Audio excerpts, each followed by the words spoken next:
There's a lot of guns being stolen in America every year, and every time it's millions and millions and millions of guns being stolen from people every single year.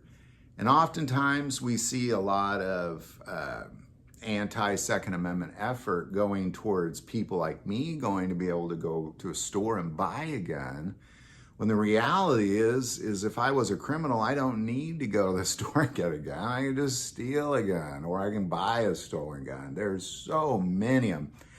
And it's so easy to do because there's so many people doing a lot of stupid behavior out there when it comes to gun ownership. And I'm going to use the word stupid. I questioned it quite a bit when I made the title and when I started to do this video. Should you use the word stupid? And I decided yes, because being a gun owner means you have to be a very wise, responsible person with that firearm. And doing these things, it's stupid, it's ignorant. And to be quite honest, I'm guilty of some of them, and I'm human, I'm flawed, so I feel a little more comfortable using the word because I'm guilty of some of this stuff. Now, I don't do any of this stuff now, but I have done it in the past, not really thinking, actually, this is making it worse. This behavior I have is actually putting me significantly more at risk of not just having my gun stolen, but being a target, like somebody picking me out. Hey, I'm gonna go rob that guy because he clearly has some guns that are easy to get a hold of. So we're gonna take a look at this list of 5 of them. This isn't like a top 5 list. This is just this happens to be 5 of these things. And we're gonna talk about them as we keep going. All right. I strongly believe that you should always have a gun on you or in a safe. So having a safe is very significant. Unless you only have one gun and it's always on you, like you take a shower with it, you sleep with it, like you need a safe. If you only have one gun, you need a safe. You need a safe. And not just having a safe, because a friend of mine's house got robbed. He had a big safe. And I thought, well, it's a good thing you had that safe. He said, no, they took the safe too. So what you need to do is you need to take your safe and you need to bolt to the foundation of the house or in a corner where it's bolted to one of the structural studs of the floor and then bolted to a structural stud in the wall and then bolted to an additional structural stud in the wall in the other corner. And that way they can't get it out of your house.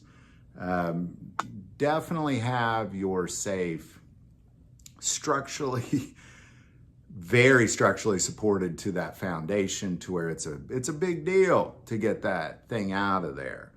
And then leave all your guns in there. If they're not on, you put them in there, lock it up. Don't leave the key in it because it's easy to get to that way. Don't leave it uncoded because it's easier to get to that way. Leave it locked up, leave it structurally bolted to your house significantly. You do that, they're not gonna get your guns. All right, number 2, open carrying and not guarding your right, left, and rear. Like, I don't open carry for that reason.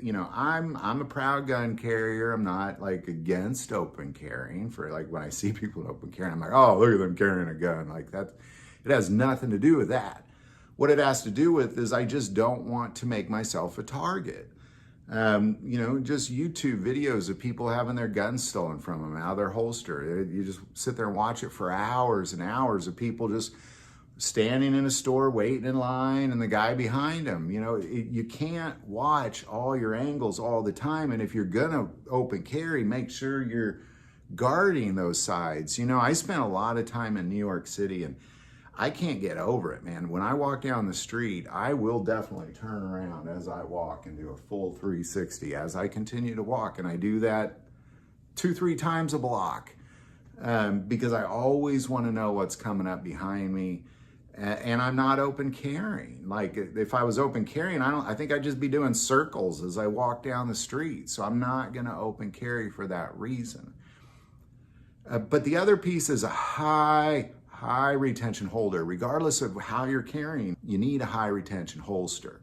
So, really the stupid way to have your gun stolen is to be open carrying with a low retention holster and not pay attention to what's around you.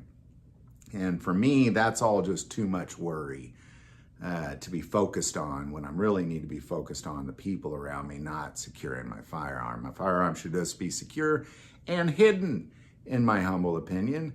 But it happens. Again, YouTube, it's very common.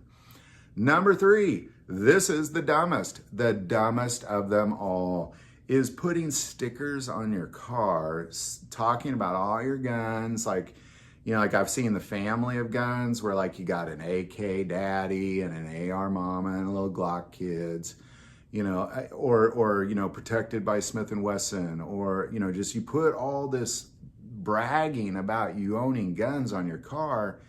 And what gun thieves do is they go to places where they know you can't bring your gun in, like arenas, sporting events, any sort of concert, any sort of anything where people are parked for an event.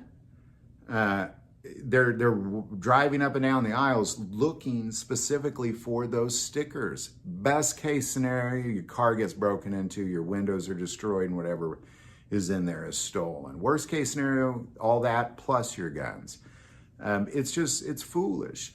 You shouldn't be leaving your guns in your car anyway. It's the number one way guns are stolen right now in America. Most guns in this country are stolen out of cars.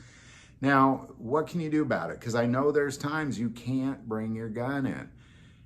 I would say at the very least, don't have the stupid stickers on your car and lock it in your glove box. But there's all sorts of safes you can buy where you can mount it to the structure of the vehicle and put it in there, just like a tiny version of your house. That's the best way to do it. Of course, that safe be somewhere secured like a trunk. I also had a car where the trunk was disconnected, the release. So the only way you're getting in that trunk is with a key. Like there's ways you can secure it. But the sticker thing is just making you a target. If you take the stickers off, there's a high likelihood you're not going to get broken into in the first place. All right, number 4, kind of like the stickers, but this one I'm guilty of, which is having hunting stuff in your car. And I'd throw some stickers there too, because like you have like little deer horn stickers and stuff people put on their cars, like because that kind of people think, well, they're hunters, they might have a gun in their car. If they're driving up and down the aisles looking for a car and they haven't come across one, seeing a guy with a blaze orange hat in his back window with some deer horns on the hood of his car would be a pretty good choice. That'd be a pretty good choice. Or the deer horn stickers on there. Like it'd be a pretty good choice. I probably in this moment outside have some blaze orange vests or something. I definitely got some camouflage coats and stuff like that in there. And the idea is just don't have that in there. Take all that stuff out. This is one I honestly had not thought about. I've heard a bit about this more recently, and I thought, well, man, as I made this video, I got to get my own camouflage and blaze orange out of my car. So, keeping that hunting stuff out of sight.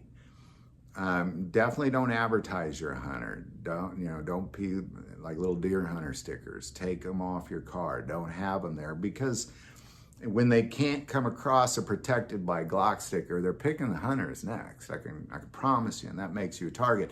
And then plug in all the same things that I just said about the other stickers with the safe in the car, locking, securing your trunk, that sort of thing.